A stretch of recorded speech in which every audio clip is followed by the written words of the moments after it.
हाँ बेटे, अब हम लोग बात शुरू कर रहे हैं पोटेंशियोमीटर पर। तो पोटेंशियोमीटर में क्या कॉन्सेप्ट है इस पर हम लोग बात करेंगे।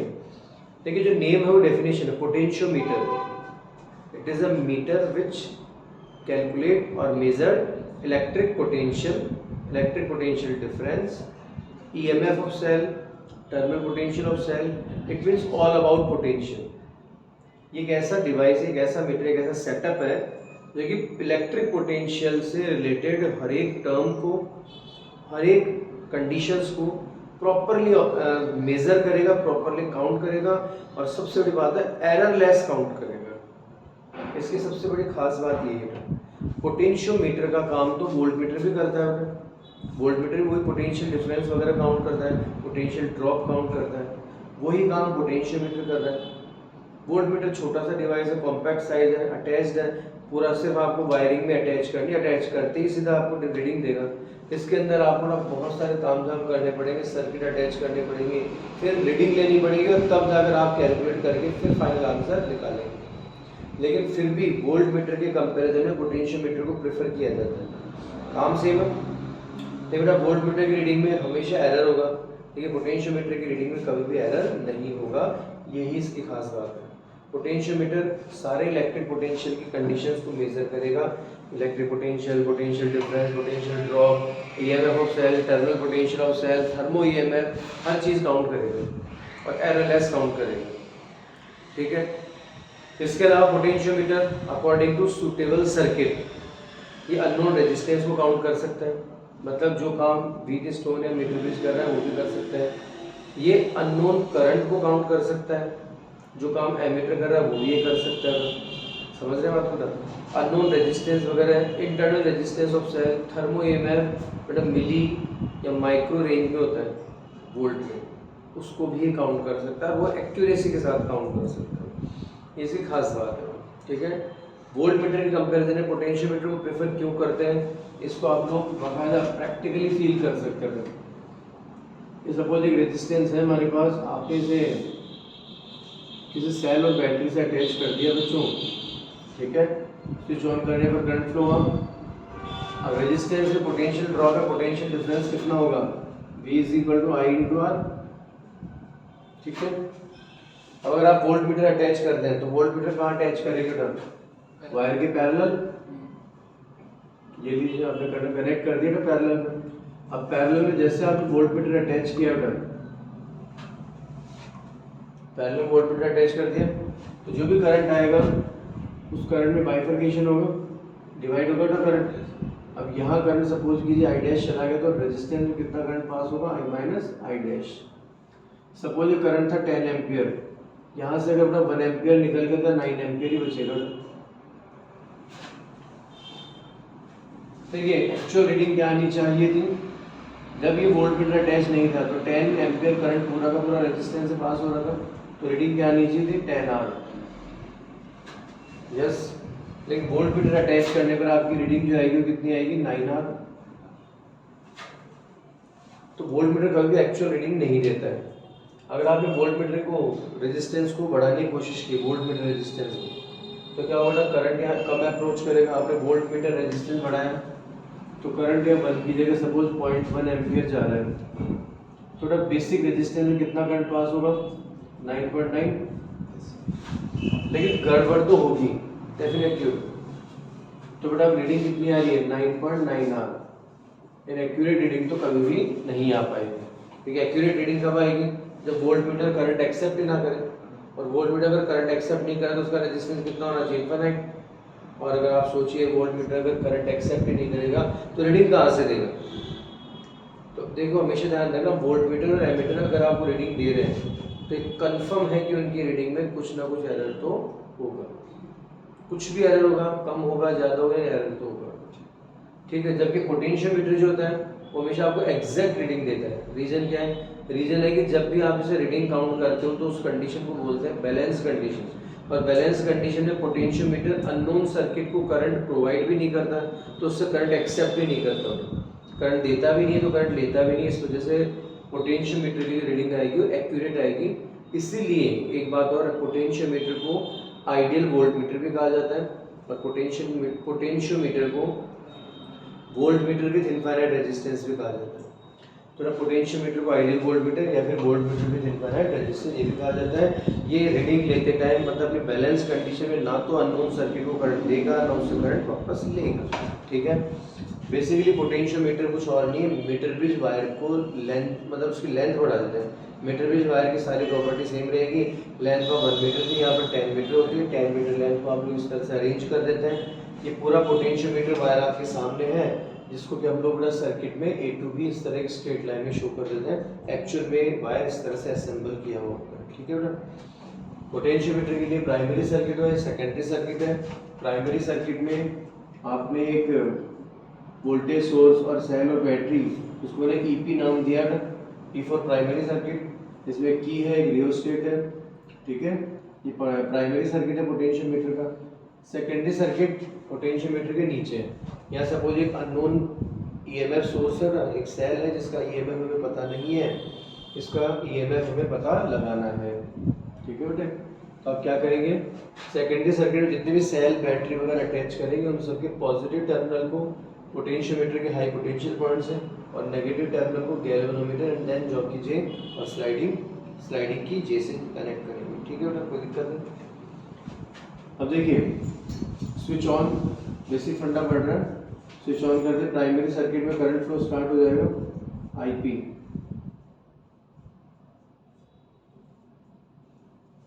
ओके। सेकेंडरी सर्किट बेटा अभी कोई करंट नहीं होगा। अब आप क्या करेंगे बेटा, अब जॉकी जे की हेल्प से आप लोग बेटा पहले ए और पॉइंट बी को कनेक्ट करेंगे। गैल्वेनोमीटर डिफ्लेक्शन जस्ट अपोजिट आना चाहिए वैसे मीटर ब्रिज की तरह, और फिर अलग अलग पॉइंट्स को कनेक्ट करते हुए एक ऐसा पॉइंट सी आप आइडेंटिफाई कीजिए, जबकि क्या होगा, पोटेंशियोमीटर वायर में जो पोटेंशियल ड्रॉप है VAC, पोटेंशियोमीटर वायर टोटल है AB, इसमें A to C जो पोटेंशियल डिफरेंस है VAC और unknown EMF EA exactly equal हो जाएंगे। अब आपको पता है जैसे ही एग्जैक्टली इक्वल होंगे तो क्या हो जाएगा, इक्वल होने का मतलब पोटेंशियोमीटर ना तो सेकेंडरी को करंट प्रोवाइड करेगा और ना सेकेंडरी से करंट एक्सेप्ट करेगा, दोनों ही काम नहीं करेगा। और इस सिचुएशन में गैल्वेनोमीटर जीरो डिफ्लेक्शन देगा। इन केस अगर बेटा यहाँ पर पोटेंशियोमीटर हाई पोटेंशियल पर है तो करंट सेकेंडरी में आ जाएगा, सेकेंडरी हाई पोटेंशियल पर है तो करंट प्राइमरी की तरफ चला जाएगा। दोनों ही कंडीशन में गैल्वेनोमीटर डिफ्लेक्शन मिलता रहेगा आपको। तो बैलेंस कंडीशन का मतलब जहाँ ये एक्सचेंज जीरो हो जाए तो VAC is equal to E। बात समझ में आ गई? तो कोई दिक्कत, कोई परेशानी नहीं। एक स्टेप का आंसर बेटा, इसमें हम लोग पोटेंशियल ग्रेडियंट काउंट करते हैं बेटा, electric potential gradient. Electric potential gradient generally x से शो किया जाता है। पोटेंशियल ग्रेडियंट क्या कहता है, potential drop per unit length on potentiometer wire, potential drop per unit length on potentiometer wire. Potentiometer wire में A to B total potential difference कितना है VAB, और सपोज बेटा वायर की लेंथ कितनी है L, तो VAB अपॉन L ये क्या शो करता है, potential drop per unit length on potentiometer wire, ठीक है। ध्यान से सुनना बेटा अच्छे से। VAB की जो वैल्यू है बेटा वो कोई फिक्स वैल्यू नहीं है, जैसे सिचुएशन होगी जैसे कंडीशन होगी, लेकिन ऑप्शन जो बन सकते हैं फॉर्मूला बेस वो देख लीजिएगा एक बार। VAB क्या बेटा A to B potential difference, तो इसको हम लोग क्या लिख सकते हैं IP into R। Potentiometer wire है ना A to B, इसका रेजिस्टेंस RAB ले लेते हैं, चलो इसको मैं RAB लिख देता हूँ। तो प्राइमरी सर्किट में करंट कितना फ्लो रहा है IP और A to B रेजिस्टेंस कितना RAB अपॉन L लिख पाएंगे। तो आपको पता है बेटा कि IP मतलब क्या है, करंट इन प्राइमरी सर्किट। मतलब प्राइमरी सर्किट में करंट का ऑप्शन क्या हो सकता है बच्चों, प्राइमरी सर्किट में EMF EP upon total resistance,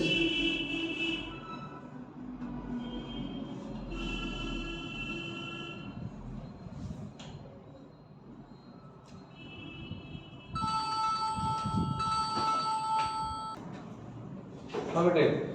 तो देखिए इसमें IP क्या है, करंट इन प्राइमरी सर्किट। तो प्राइमरी सर्किट में करंट कितना रहेगा, I is equal to E upon R।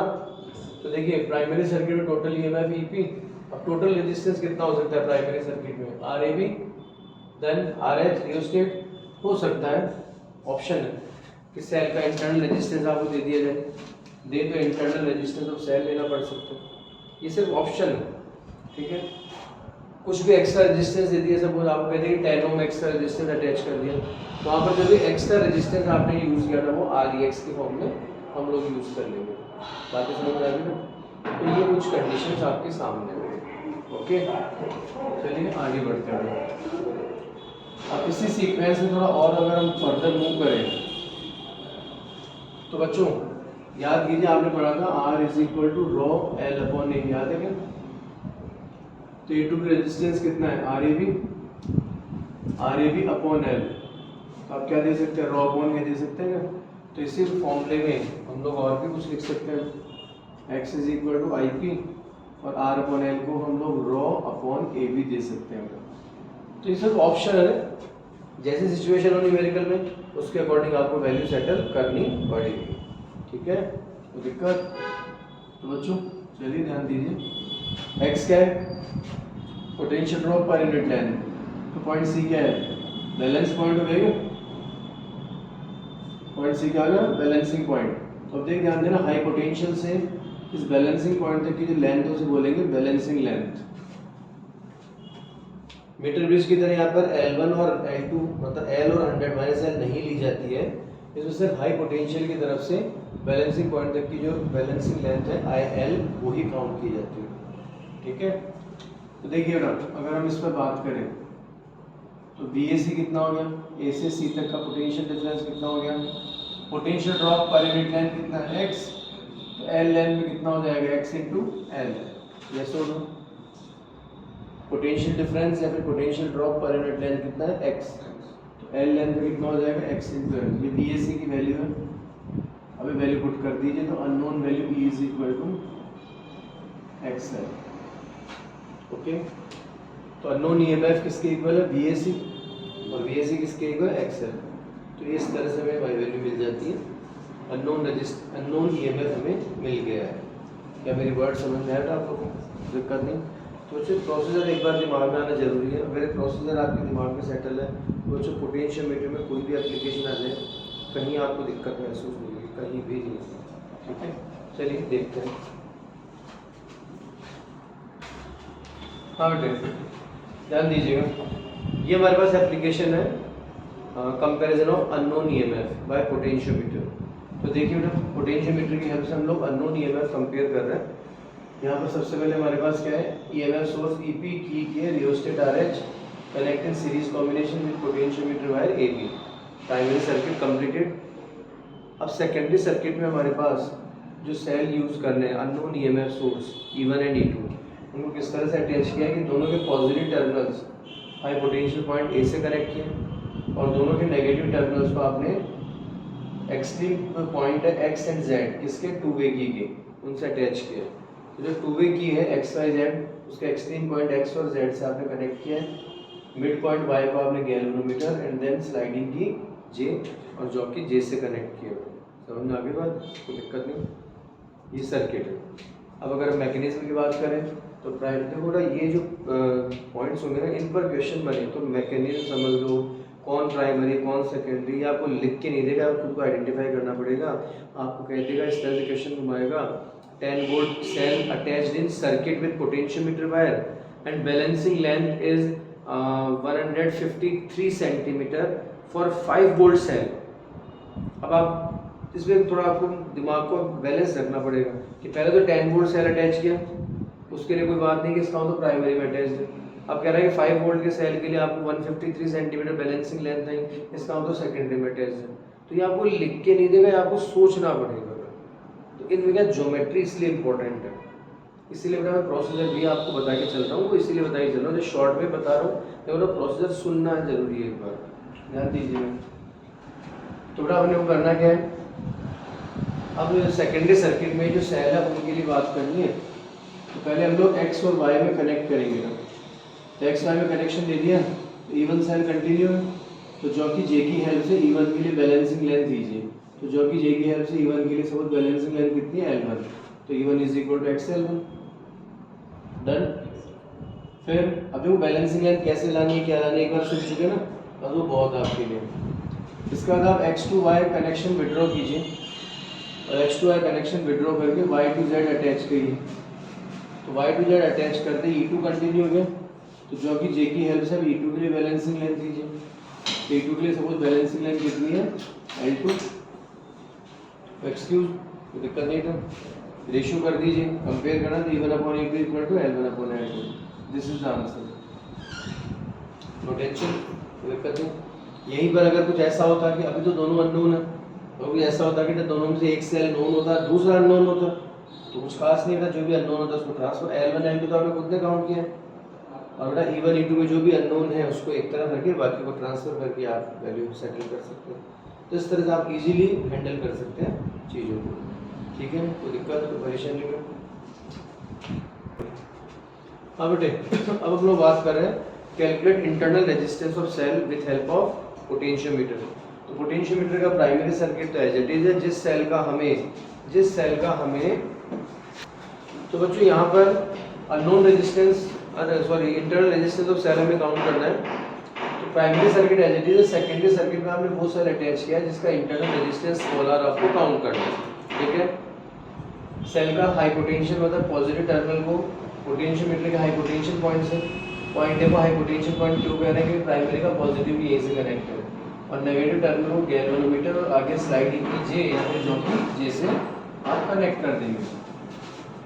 Cell के टर्मिनल्स के बीच में ही आप लोग रेजिस्टेंस बॉक्स और की केबल अटैच करेंगे, ठीक है बेटा। आइए ध्यान दीजिएगा, सभी सुनिएगा।